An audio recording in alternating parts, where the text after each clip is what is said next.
September 27th, 2026. A quiet morning. In a heavily secured building located in the heart of the capital of Tehran, Iran's top leaders were sitting in an important meeting. From the outside, everything was completely normal. The city was going on as usual.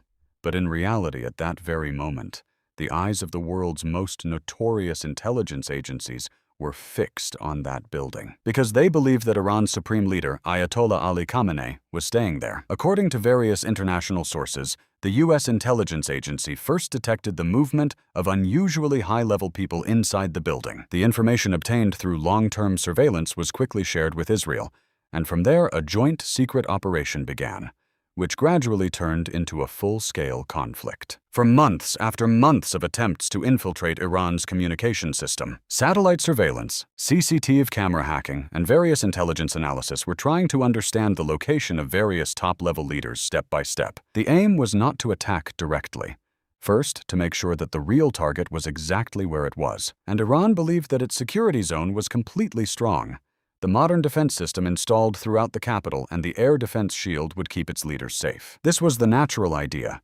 But in this operation, the war began not with weapons, but with information. When every movement of the leaders came under surveillance, then even the most protected place gradually became vulnerable. According to intelligence analysts, this was the most important step of the entire operation, because if the target was not confirmed, it was never possible to strike. And when it was confirmed that the top leadership of Iran was present at a specific place, only then was the decision taken to proceed to the next step. The people of Tehran still did not know anything.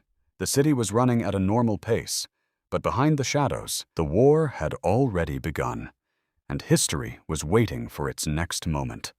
War and global crises make the future of our careers uncertain. The initial goal was not to directly kill Khomeini. Rather, it was to engage Iran's defenses in such a way that they would not have a chance to mount a counterattack at the moment of the actual attack. According to various sources, the initial plan was to temporarily weaken Tehran's airspace before targeting the top leaders. Although Iran had long relied on its powerful air defenses, the radars and defenses around the capital were seen by Iran as the main shield for its security. Therefore, instead of directly hitting the main target, a misleading joint attack by the U.S. and Israel began. As a result, the defense forces were involved in multiple crises. Gradually, unusual situations began to develop in the skies over Tehran.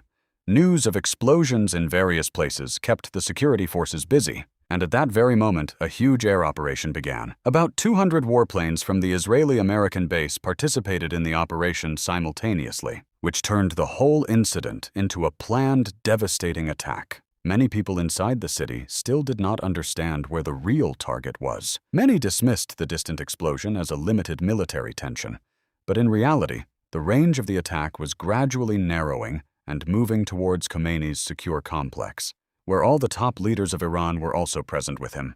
The sky of Tehran was gradually becoming heavy with tension. Although news of the explosion began to reach different parts of the city, the situation in that secure complex inside the capital was not yet seen as a final crisis. But at this very moment, the most important turning point of the whole incident was created. Although the leadership was supposed to be in the deepest and most secure shelter according to the security plan, in reality they were in a relatively shallow underground facility. Perhaps the situation was not considered to be that serious, or there was no opportunity to change location quickly. But this decision alone became a huge opportunity for the attackers. The intelligence collected over a long period of time began to come together. The analysts were convinced that the target was at that specific location, and with that confirmed information, the operation entered its final phase. The deception attacks across the sky were actually their